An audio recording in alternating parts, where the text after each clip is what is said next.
অনেকেই আমাকে comment message করছেন ড্রাগন গাছে কুড়ি আসছে কিন্তু হলুদ হয়ে ঝরে যাচ্ছে কেন। তো গত কয়েকদিনে অনেকেই আমাকে একই প্রশ্ন করেছেন।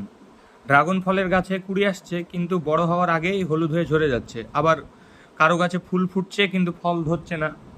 তো এর কয়েকটা সাধারণ কারণ আছে। প্রথমত, গাছ যদি পর্যাপ্ত রোদ না পায় তাহলে কুড়ি দুর্বল হয়ে যেতে পারে। আর দ্বিতীয়ত, একসাথে অনেক বেশি কুড়ি এলে গাছ অনেক সময় নিজে থেকেই কিছু কুড়ি ঝরিয়ে দেয়, এটা স্বাভাবিক। আর তৃতীয়ত, গাছে পর্যাপ্ত পুষ্টির ঘাটতি থাকলেও কুড়ি হলুদ হতে পারে। আর ফুল ফুটলেও যদি আপনি ঠিকমতো পরাগায়ন না করেন তাহলে ফল নাও ধরতে পারে।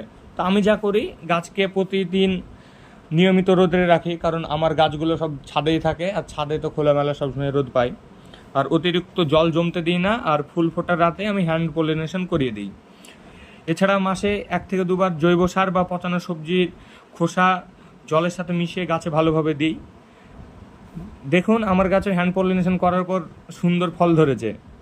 আর আপনার গাছে কি সমস্যা হচ্ছে আমাকে কমেন্ট বা মেসেজ করুন, আমি ভিডিও বানিয়ে উত্তর দেওয়ার চেষ্টা করব। আর আমার পাশে থাকুন।